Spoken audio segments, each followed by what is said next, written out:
The emergency room fluorescent lights made everything look worse than it already was. I sat on the paper-covered examination table, my left arm hanging at an angle that made my stomach turn every time I glanced at it. The pain had gone from sharp and screaming to a dull, nauseating throb that radiated from my shoulder down to my fingertips. "Miss Whitmore, we're going to need to know how this happened." The nurse's voice was gentle but insistent. "This kind of injury doesn't just occur from slipping on ice." I opened my mouth to repeat the lie I'd been practicing in the taxi on the way here, but before I could speak, the curtain around my bed ripped open with such force that the metal rings screeched against the rod. Victor Volkov stood there in a charcoal suit that probably cost more than my yearly rent. His ice-blue eyes scanning me from head to toe. Those eyes stopped on my shoulder, and something changed in his face. The temperature in the room seemed to drop 20 degrees. "Who the hell dislocated your shoulder?" His accent was slight, a whisper of his Russian heritage that only came through when he was angry. And he was very, very angry. The nurse took one look at him and backed toward the wall. Smart woman. "Victor, I'm fine. It was just an accident." "Don't." He moved closer, and I could see the muscle jumping in his jaw. "Don't you dare lie to me, Isabella. I can see the finger marks on your upper arm. 4 on one side, thumb on the other. Someone grabbed you and twisted until something gave." My throat tightened. I'd met Victor 6 months ago at a charity gala where I'd been working as an event coordinator. He'd asked me to dinner, then another dinner, then coffee and walks in the park, and late-night phone calls that stretched until dawn. We'd been dancing around something for months now, something that terrified and thrilled me in equal measure. Everyone knew who Victor Volkov was. You couldn't live in this city without hearing the whispers, seeing the fear in people's eyes when his name came up. But with me, he'd been different. Patient, almost gentle. He'd never pushed, never demanded. He'd waited for me to come to him. I'd been planning to tell him I was ready, that I wanted to see where this thing between us could go. That had been this morning's plan, before everything went to hell. "It was your cousin," I whispered, and watched his face turn to stone. "Alexei." Victor went so still he could have been carved from marble. When he spoke, his voice was soft, deadly soft. "Explain." The nurse made a small sound and slipped out through the curtain. I didn't blame her. I was leaving the office. He was waiting by my car. He said he wanted to talk, that he knew we'd been seeing each other, and he had some things he thought I should know about you. I swallowed hard, the memory making my shoulder throb worse. I told him I wasn't interested in anything he had to say. That's when he grabbed me. He said...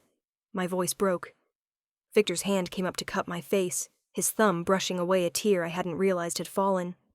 "What did he say, Isabella?"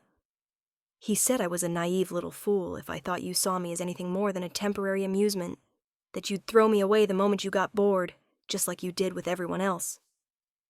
He said he was doing me a favor, teaching me a lesson about getting involved with men like you." The words came faster now, anger mixing with the fear and pain. I tried to pull away, but he twisted my arm behind my back. I heard something pop, and then the pain. "Where is he now?" "I don't know. He left when someone came out of the building. I got in my car and drove straight here." Victor pulled out his phone, never taking his eyes off me. He spoke in rapid Russian, too fast for me to catch more than a few words. When he hung up, he gently touched my good shoulder. "The doctor will be here in 2 minutes to set this.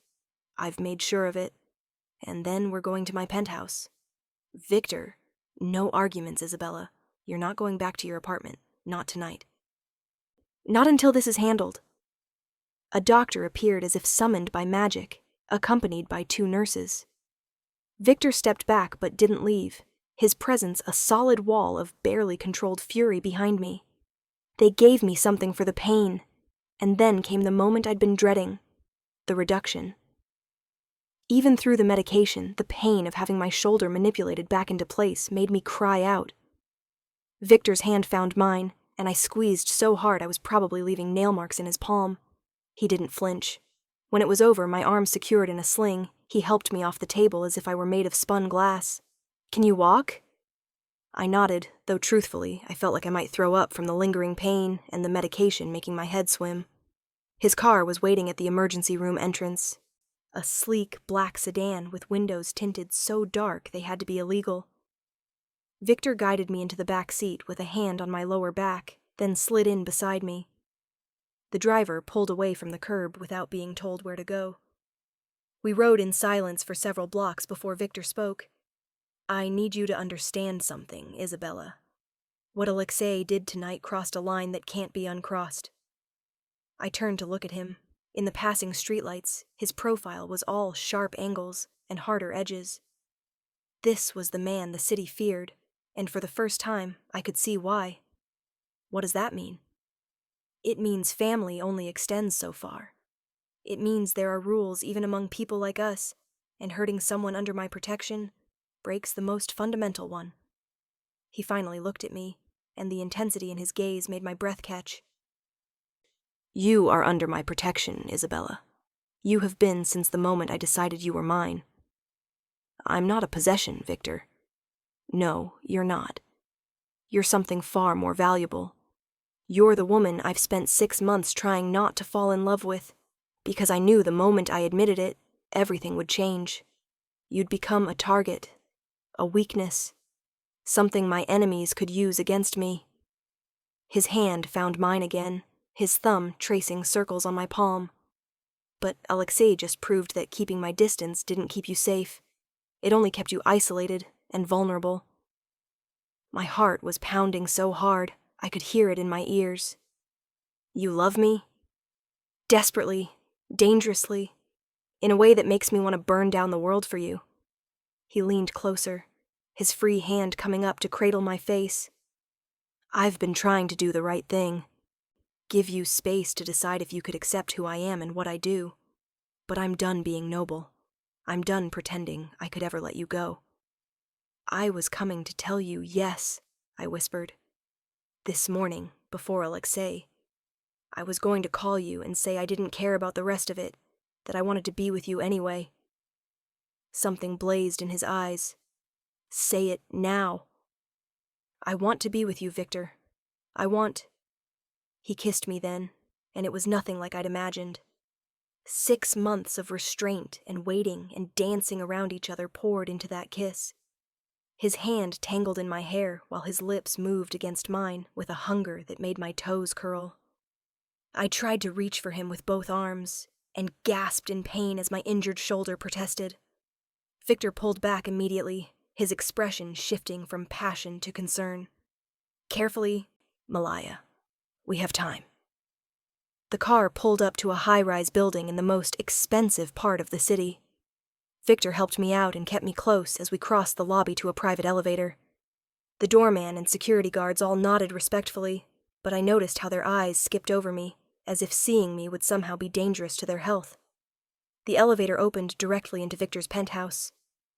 I'd expected something cold and modern, all steel and glass.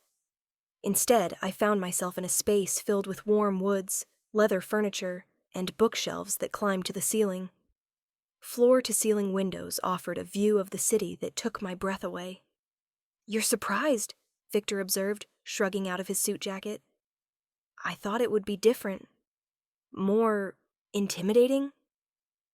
Like a villain's lair from a movie?" He smiled, and it transformed his face, making him look younger. "I live here, Isabella. I wanted it to feel like a home, not a fortress." He guided me to a deep leather sofa and helped me sit, careful of my injured arm. Within minutes, he'd brought me water and more pain medication, propping pillows behind me until I was comfortable. "You're good at this," I said, accepting the glass. "My mother taught me that strength means nothing if you can't be gentle when it matters." He sat beside me, close enough that our legs touched. "She died when I was 16, but I remember her lessons." It was the most personal thing he'd ever shared with me. "I'm sorry." "So am I. She would have liked you. She always said I needed someone who saw past the armor to whatever was underneath." He took my free hand, studying my fingers as if they were precious artifacts.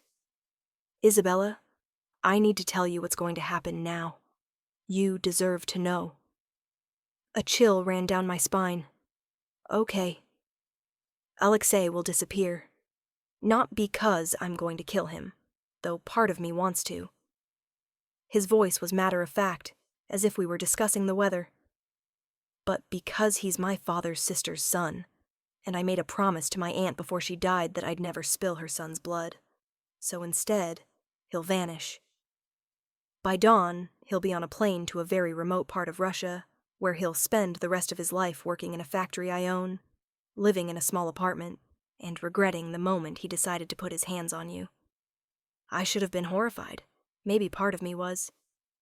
But a larger part, the part that still throbbed with pain every time I moved, felt a savage satisfaction. What about your other family? Won't they object? My family understands the rules. You don't touch what belongs to another man in our world, especially not in violence. And you certainly don't touch someone under the protection of the head of the family. His eyes met mine. That's me, in case there was any doubt. I run the Volkov operations in this city. My word is law. And what am I, exactly? In your world, I mean. Victor set down my water glass and shifted to face me fully. That's what I need to know from you. I can keep you safe as someone under my general protection. That would be enough to ensure no one else tries what Alexei did. But it wouldn't be enough for me. Not anymore. What's the alternative? You become mine in every sense of the word. Not just the woman I'm seeing, but my woman. The one who stands at my side, who carries my name, who makes a home with me. He reached into his pocket and pulled out a small velvet box. I bought this 3 months ago. Kept it in my desk drawer, took it out every night, and wondered if I'd ever have the courage to actually give it to you. My breath caught as he opened the box. The ring inside was stunning. A deep blue sapphire surrounded by diamonds, set in platinum. It was unique and elegant, and nothing like the massive, ostentatious rings I'd seen on other women in his circles. I had it made special, Victor continued. Blue sapphire because it matches your eyes. The setting is modeled after a ring my grandmother wore. She was the strongest woman I ever knew, and she loved my grandfather with a fierceness that terrified and inspired me in equal measure. He took the ring from the box. Marry me, Isabella. Not someday, not eventually. Tomorrow, if you'll have me. Let me give you my name, my protection, and everything I have to offer. That's crazy, I whispered. We've only known each other 6 months. I knew after 6 weeks. I knew after that second dinner when you argued with me about Dostoevsky and didn't back down even when I got loud. I knew when you laughed at my terrible jokes and called me out when I was being arrogant. I knew every single time you looked at me like I was just a man, not a monster. He caught my hand, his thumb brushing over my knuckles. You can say no. I'll still protect you, still make sure you're safe. But I'm asking you to say yes, to take a leap of faith with me. I looked at the ring, then at his face, at the hope and fear and love I saw there. This man who commanded an empire, who made grown men tremble, was offering me everything and waiting to see if I'd accept. My parents are going to lose their minds, I said finally. A smile tugged at his lips. Is that a yes? My friends are going to think I've been drugged or brainwashed. Isabella, and my boss is definitely going to have questions when I quit my job, because my husband doesn't want me working somewhere that doesn't have adequate security. I took a shaky breath. But yes, I'll marry you, Victor. Tomorrow or next week or whenever you want. He slid the ring onto my finger, and it fit perfectly. Of course it did. Victor Volkov didn't do anything halfway. Then he pulled me carefully into his arms, mindful of my injury, and kissed me again. This kiss was different. Softer, deeper, full of promise and relief and joy. When we finally broke apart, I was breathless. What happens now? Now I make some calls and arrange for a private ceremony tomorrow afternoon. Now I assign a security detail to you that won't leave your side when I can't be there. Now I move you into this penthouse and fill the closets with whatever you need. He brushed a strand of hair back from my face. "And now I spend the rest of the night making sure you're comfortable and safe and beginning to understand just how much you mean to me." "And Alexei," Victor's expression hardened, "is already being dealt with. My men found him an hour ago. By the time the sun rises, he'll be somewhere over the Atlantic Ocean, heading toward a new life that he'll regret every single day. He'll work, he'll survive, but he'll never have power, never have freedom, and never forget what it cost him to touch what was mine." A knock at the door interrupted us. Victor rose and returned a moment later with a phone in his hand.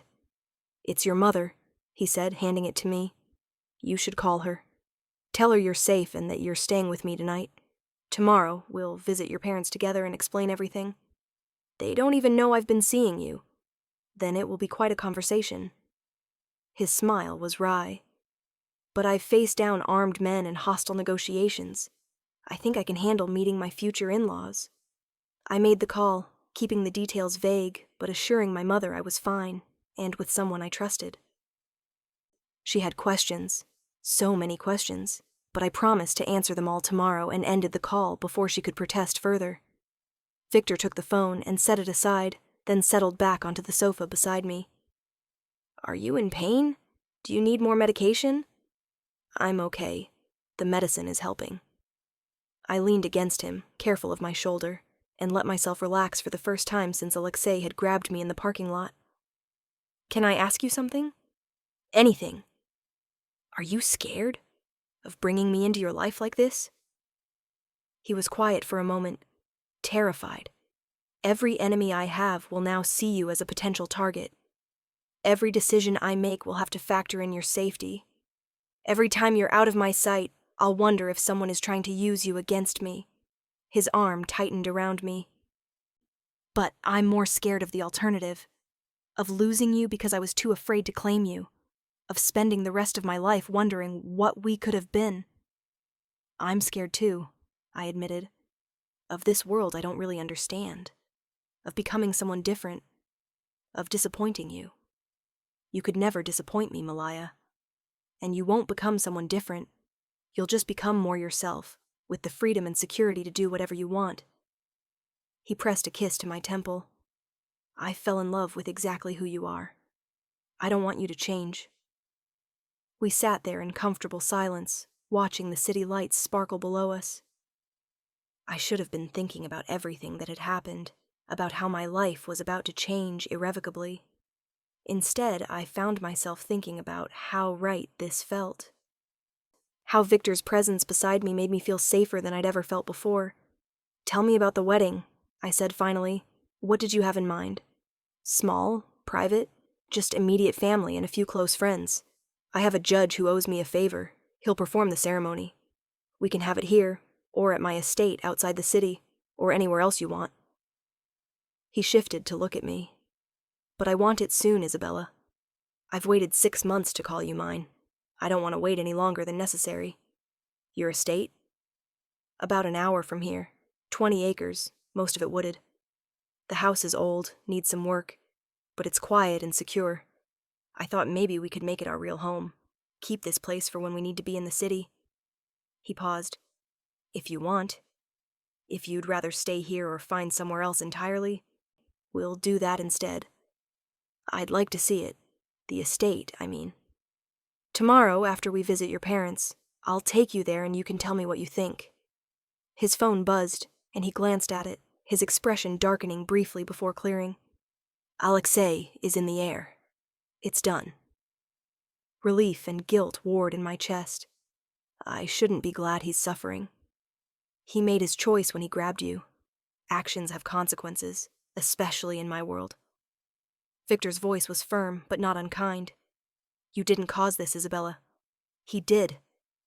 And I need you to understand that protecting you, defending you, avenging you, these aren't negotiable for me. This is who I am. I know." And I did. I'd gone into this with my eyes open, knowing who Victor was and what he was capable of. Maybe that made me reckless or foolish or naive, but I couldn't bring myself to care. "I love you." It was the first time I'd said it out loud. Victor's eyes widened, And then he was kissing me again, his hand cradling the back of my head, his lips moving against mine with desperate tenderness.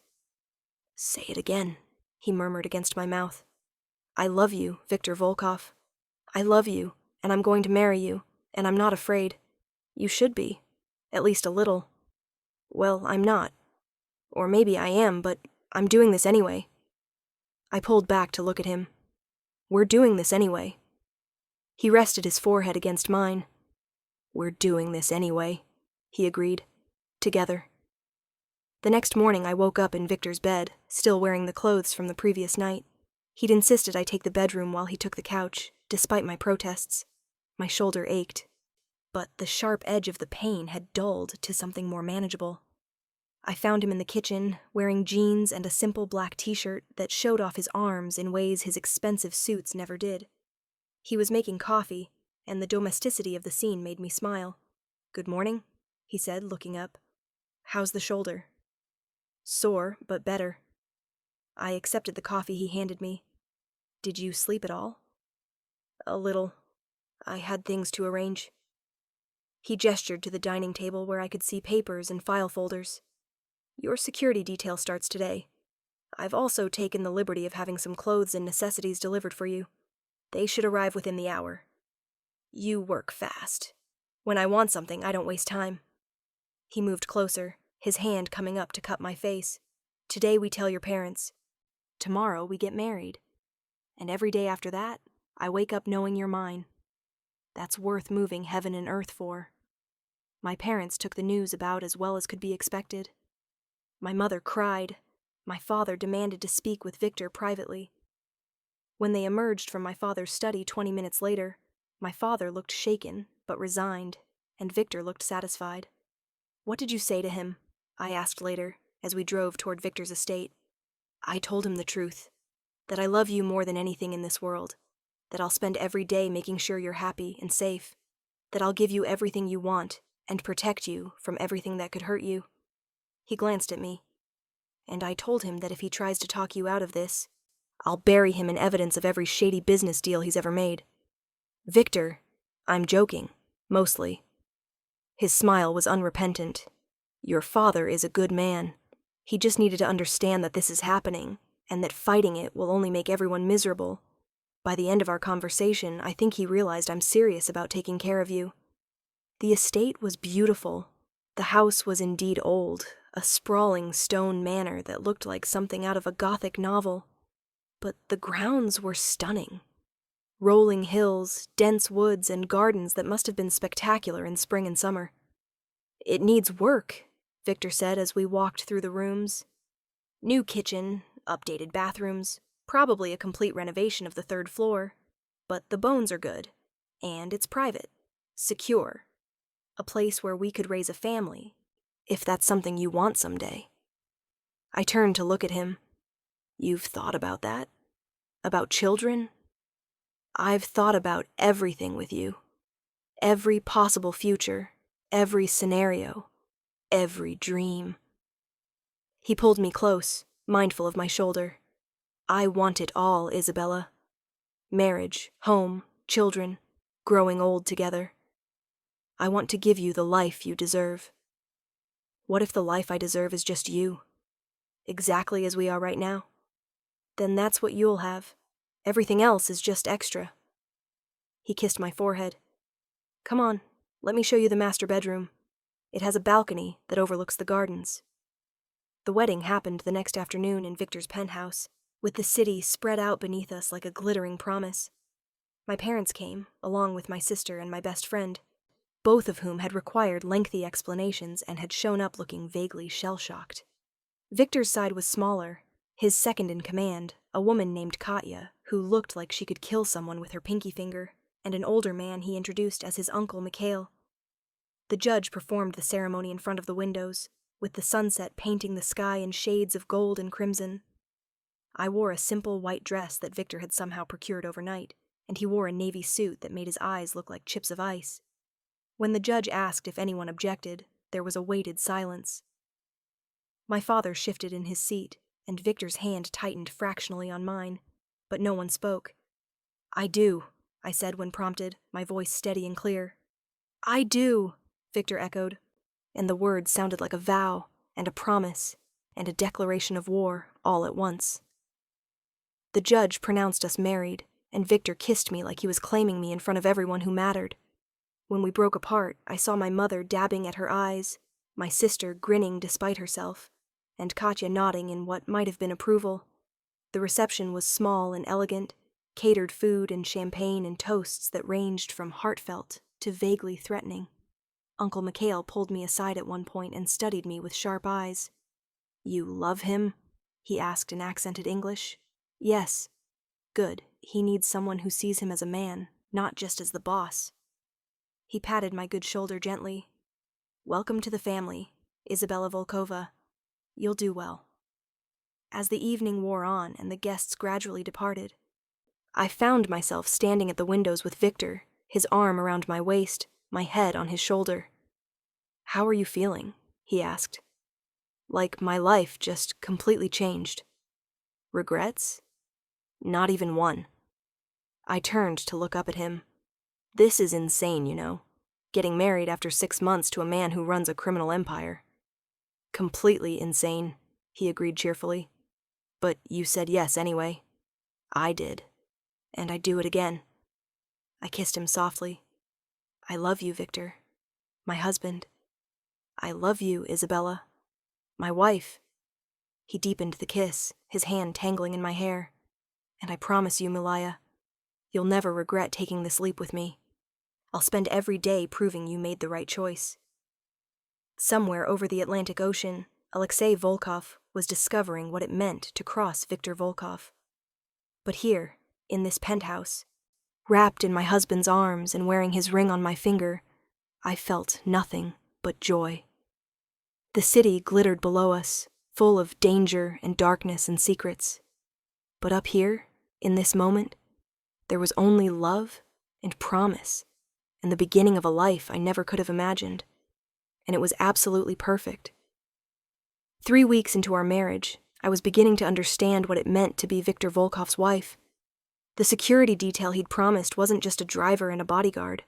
It was a rotating team of 4 people who swept rooms before I entered them, tasted my food at restaurants, and maintained a perimeter around me that made grocery shopping feel like a military operation. At first, it had been suffocating. Now, it just felt like part of my new reality. I'd moved into the penthouse completely, though we spent weekends at the estate, slowly making plans for the renovation. My old job was gone. I'd resigned the day after the wedding, much to my former boss's shock. Victor had offered to set me up in any business I wanted, but I was still trying to figure out what that might be. For now, I was content to settle into this strange new life. We were having dinner at an upscale Italian restaurant when everything fell apart. Victor had reserved a private room at the back, as he always did. Katya and 2 other guards were stationed outside, and I'd started to relax into the rhythm of the evening. Victor was telling me about a property deal he was working on, his hand resting on my thigh under the table, when his phone buzzed. He glanced at it, and his entire demeanor changed. The warmth drained from his face, replaced by something cold and lethal. We need to leave. Now. He was already standing, pulling me up with him. What's wrong? Your sister. He was moving toward the door, his hand on my back, propelling me forward. Someone took your sister. The world tilted. What? Took her where? Who? The door to our private room burst open before Victor could answer. But it wasn't Katya standing there. It was a man I didn't recognize, broad-shouldered and cold-eyed, with a gun pointed directly at Victor's chest. Sit down, Volkov, both of you. Victor's hand tightened on my back, but he didn't move. Dmitri. I should have known. You always were stupid enough to sign your own death warrant. Big talk from a man with a Glock pointed at his heart. The man, Dmitri, gestured with the gun. I said sit, or I put a bullet in your pretty wife's knee, and we see how well she walks after that. We sat. Victor's hand found mine under the table, squeezing once in what I hoped was reassurance. Where's my security? Victor's voice was conversational, almost bored. Indisposed. Don't worry, they're not dead. Yet. Whether they stay that way depends entirely on how cooperative you are in the next few minutes. Dimitri pulled out a chair and sat across from us, the gun never wavering. Here's how this is going to work. You're going to transfer $5 million to an account I specify. You're going to sign over your operations in the Port District, and you're going to disappear for 6 months. Leave the city, take your little bride, and pretend none of this ever happened. And if I refuse, then your sister-in-law dies, slowly. And we send you pieces of her until you change your mind. Dimitri smiled, and it was the ugliest thing I'd ever seen. I have her in a safe house across town. My men have very specific instructions about what to do if they don't hear from me every hour. My blood turned to ice. Emma, my baby sister, who was 22 and in her last year of college, who still called me when she had a bad day, who'd been so worried about me marrying Victor. Emma was in the hands of this monster because of me. You made a mistake, Victor said softly. A very big mistake. Did I? Because from where I'm sitting, I hold all the cards. You care about this girl. He nodded toward me, which means you care about her family. That's a weakness, Volkov. One I'm happy to exploit. The mistake wasn't taking Emma. Though that's unforgivable enough.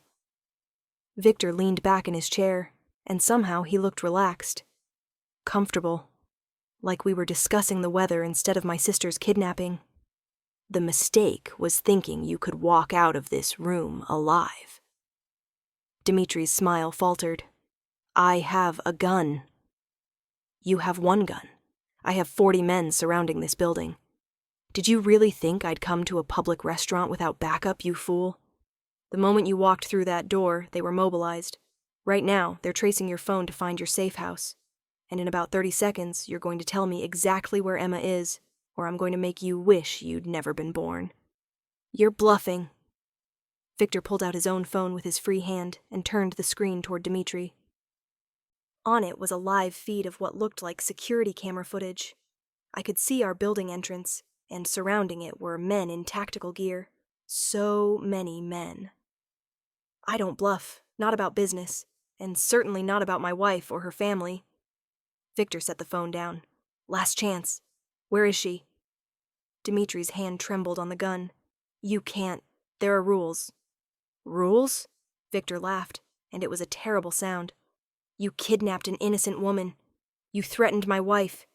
You pointed a gun at me in a public place. And you want to talk about rules?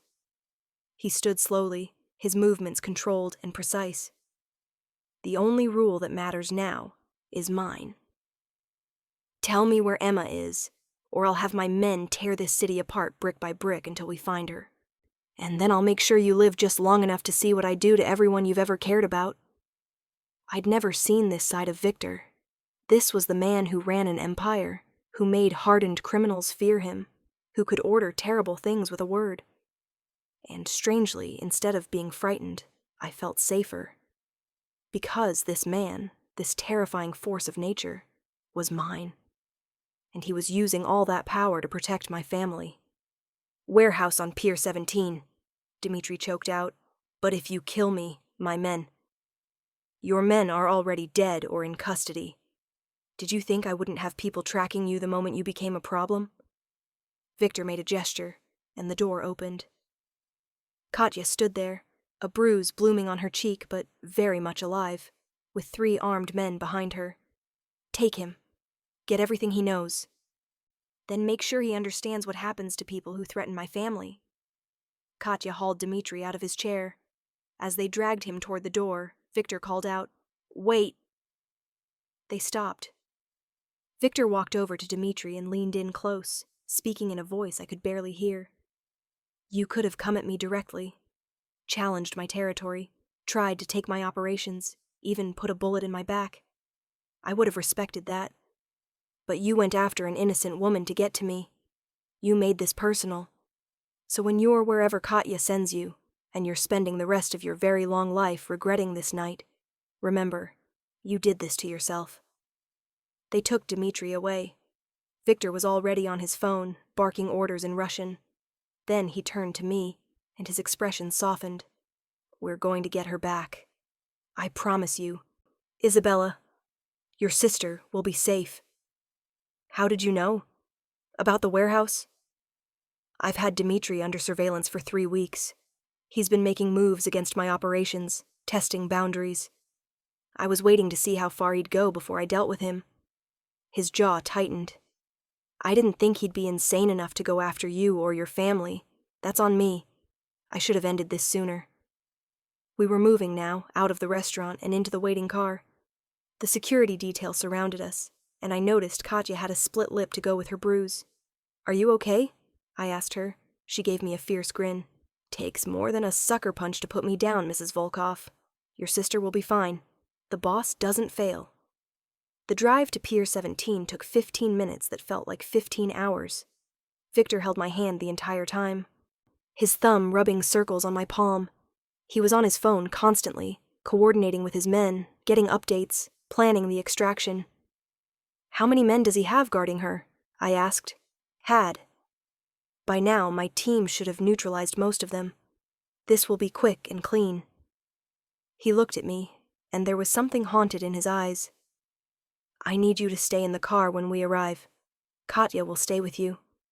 I can't focus on getting Emma out if I'm worried about you being in danger. Victor. Please, Isabella. Let me do this. Let me fix this mess I created by bringing you into my world. You didn't create this. That man made his own choices. And I'll make sure he pays for them, but right now, I need to get your sister back. He kissed my hand. Trust me? Always. The warehouse was enormous. A skeletal structure of rusted metal and broken windows overlooking the dark water. Victor's men were already there, shadows moving with military precision. Victor squeezed my hand once more, then was gone, moving with the same lethal grace as his team. Katya climbed into the back seat with me. He'll get her out, she said. I've seen him do harder things than this. How long have you worked for him? 8 years. He saved my life when I was running from some very bad people. Gave me a job, a purpose, a family. She touched her split lip gingerly. I'd die for him. And now that he has you, I'd die for you too. That's what family does. Through the car's tinted windows, I watched the warehouse.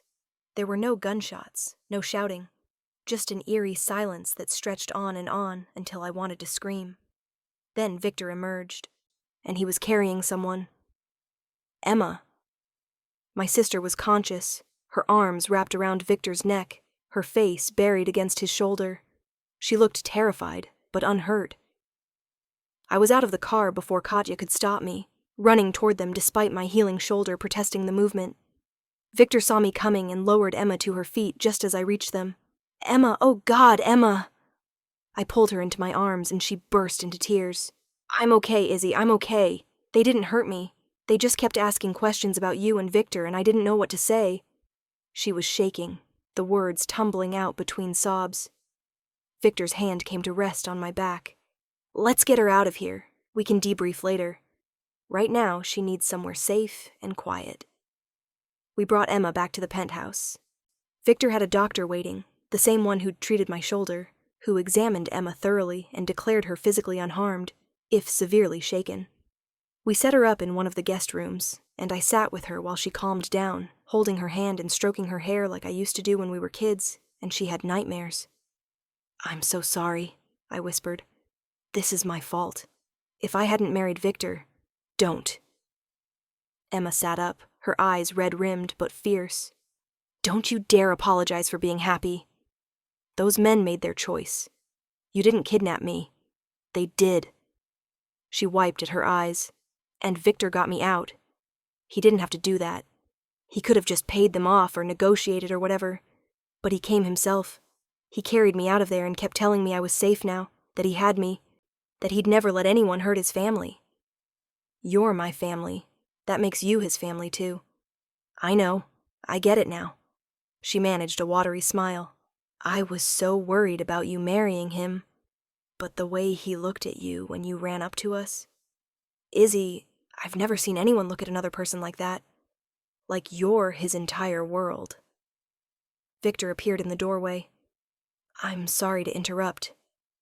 Isabella, can I speak with you for a moment? I kissed Emma's forehead. Get some rest.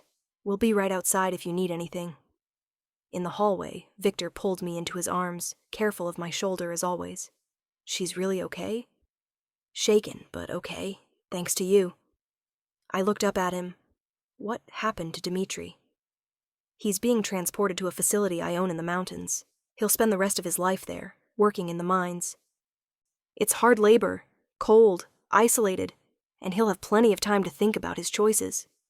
His hand cupped my face. I would have killed him. I wanted to. But I made you a promise when we got married, that I'd be the man you needed me to be, and the man you need isn't one who kills out of revenge, no matter how justified.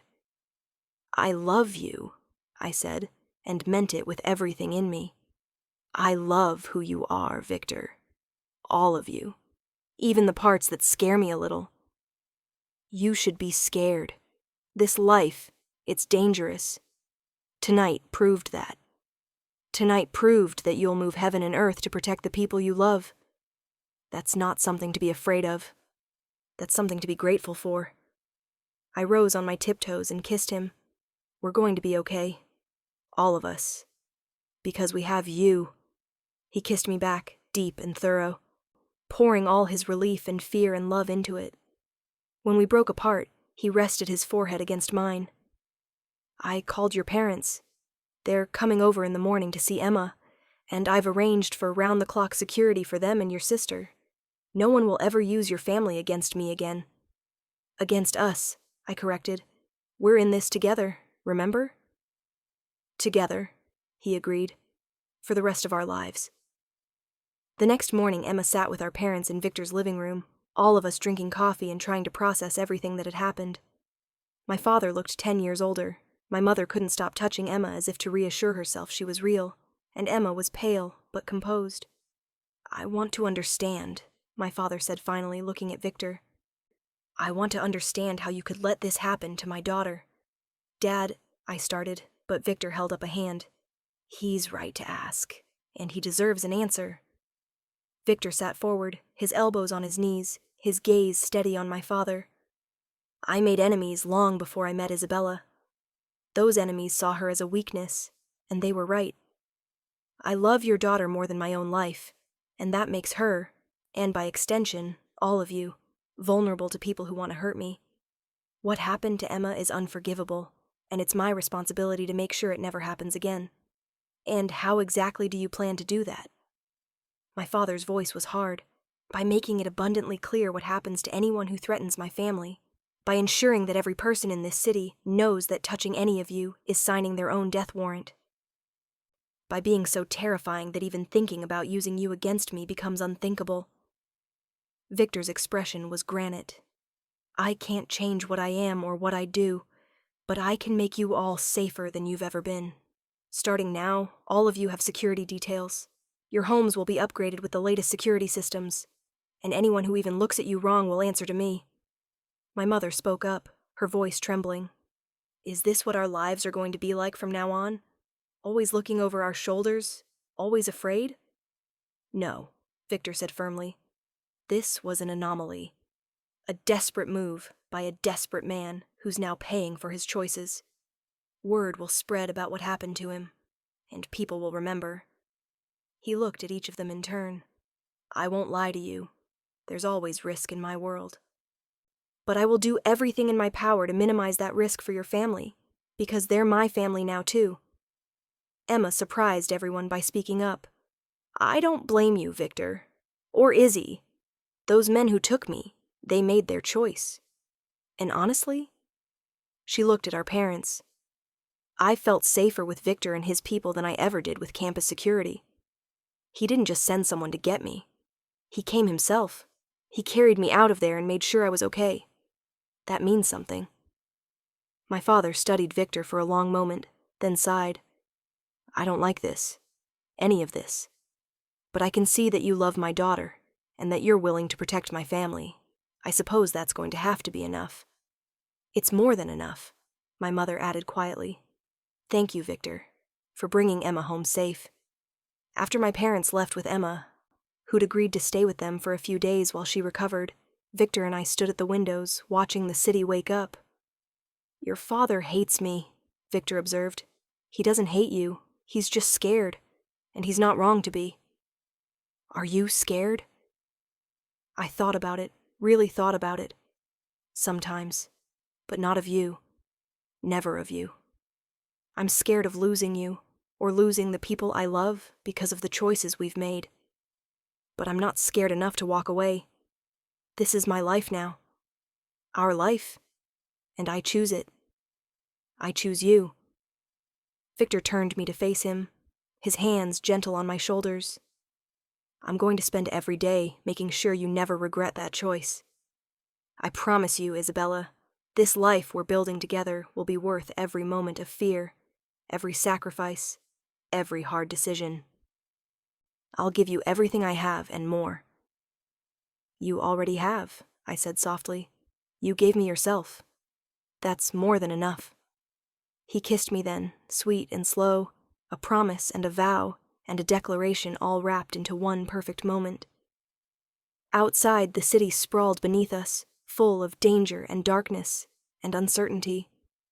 But here, in this place we'd made our own, wrapped in my husband's arms, and surrounded by his love, I'd never felt safer or more sure of anything in my life. This was where I belonged. This was home. And whatever came next, we'd face it together.